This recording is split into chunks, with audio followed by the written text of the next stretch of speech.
How is it going, everyone? Are you ready for your 4:30 a.m. cricket bets? Remember, I always used to tell you that. Like, if you're already in the red at 5 in the morning on a Monday, you probably have a gambling problem, and you probably do. But maybe I'm going to do that. Should I do that? You guys know that I do NFL and NHL, but now that I have some time on my, should we do Indian cricket at 4:30 in the morning? No, we absolutely shouldn't. What you should do is enjoy some time during the summer, like I'm going to do. And by enjoy time, I really mean don't do a ton of things, but just kind of relax for a little bit. It's been a long season because it wasn't just the NHL, it was the NFL. We had some highs and lows. I still like to think more highs than lows. We started off hot with the $1 million belt in week one, picked up right where we left off last NHL postseason. We rode the Colorado Avalanche through the final third of this season, giving us win after win after win after win, and they even won the division on the final day of the season. But us, like the Boston Bruins, experienced some major turbulence in the early part of the playoffs. But as the playoffs rolled along, we got to this final series, and we had a pretty good read on it. We thought that Vegas was going to win. Vegas won rather convincingly. Bobrovsky lost that cloak of invincibility.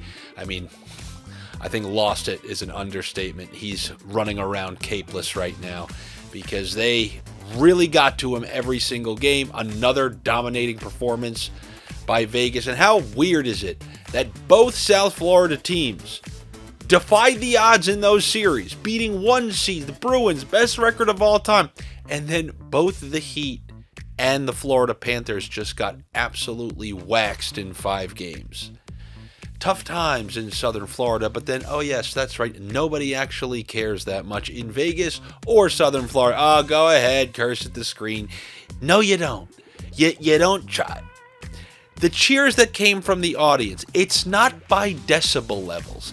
It's by releasing the misery levels, releasing the ghost. If Toronto was to win a Stanley Cup, you'd feel the ghost being released. You'd feel like in Lord of the Rings when Aragorn freed the army of the dead. Andy knows about Lord of the Rings. Yes, because I'm not like one of those hot girls who tells you, oh no, I'm so nerdy on the inside. Oh really? Do you know about when Aragorn released the army of the dead and they fulfilled their oath? Do you know about that? Oh, no, I don't know. You're a fake hot girl who claims to be a nerd, but you're absolutely not. You went on a date with Josh Duhamel. Don't tell me that you're a nerd. But I do have my nerdy side, and I do know how Aragorn released the army of the dead from their unfulfilled oath.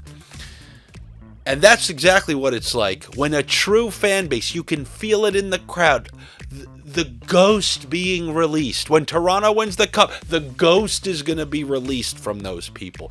It's a different feeling. In fact, when Washington won the Stanley Cup in Vegas, that same building, you felt those visiting fans. You felt some ghost being released in the crowd. Does that make sense? You can feel the vibe in the audience or in the arena when you have a fan base that needs to release the ghost. And I don't know if I'm looking forward to or fearing the day when Buffalo wins in any sport, because there's going to be a lot of ghosts being released through a lot of tables on that particular day. But in that game last night, a lot of our bets hit. The Caesars same gamers up and down the board. The Eichel under on shots was no good this time, but Eichel with the point with the Vegas win. We had Marchessault with the point, under 3.5 shots for Brandon Montour. A lot of the major cheese came through for us.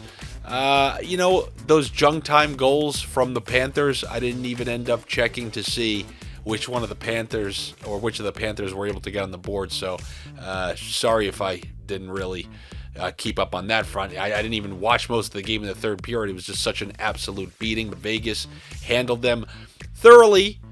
And here we are in the offseason, summer 2023. What is it? It's always something, hot girl summer, fat guy summer. It's always, whose summer is it this summer? Let's take a look.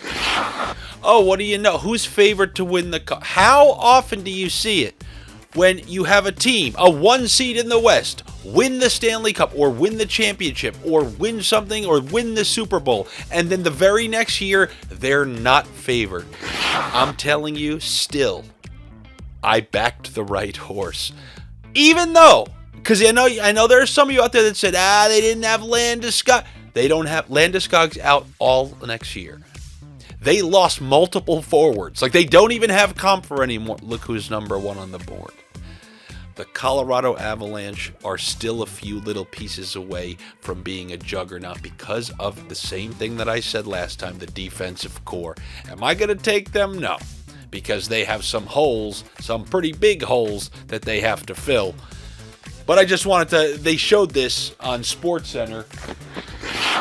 We got Avalanche 7-1, Golden Knights, Hurricanes, Panthers.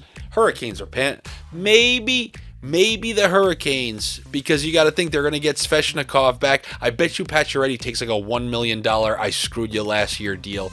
Hurricanes could be something to deal with next year. I don't know when it comes to... It's a little too far to look for. I want to give you some early predictions on next season. You know what the chalk's going to be? Jack Hughes for MVP. No, I don't think so. If I had to guess, oh my God, these Devils fans are going to hate me. All right, Devils fans, I'm sorry that I did what I did to you, but then again, you did get absolutely waxed in 5 by a team who got swept in the next round. The Devils have the chance to either be the Avalanche, this blitz you type of speed team, or they have the ability to be that one-hit wonder and just go back to immediate garbage next year. Now, I don't think that's going to happen, but there is a possibility. Let's see if they re-sign Meyer. I know they have some stuff. What am I even talking about? I'm talking about the NHL season. I want to thank you guys all from the bottom of my heart for sticking with me from the beginning. It really does mean a lot to me. All of you out there who purchase your sniff drip, it means a ton to me. I don't take it for granted. Everybody who subscribed to my Patreon, I try not to talk about it on here, but I do have to thank you for that. You guys allowed me to have the money to go make the shirts and do other stuff and get some new equipment, so I sincerely appreciate that. I always try to reinvest it back into these things. I had a great time. We will see what the future holds. We'll see what's up for next season. But you know me, don't ask me to start doing cricket and MLB. Do you really want me to do it? I hopped into that call the other day. I think the 2005 Yankees, that's probably the last roster I know in my head. So I don't think you guys want me out there. If you really need to see me, you need to hear me, you know what to do. Come follow me on social media. I have my comedy podcast. Thank you to whoever that was who commented. I never expected to come here and find my favorite new podcast, so thank you for that. It's a lot of tomfoolery, a lot of nonsense, basically everything you've got here on this channel, minus the picks. So I just want to thank you guys once again. And if everything goes right, we will build something bigger and better next season. We will see, though. No decisions have been made. Thank you very much from the bottom of my crooked heart. Later.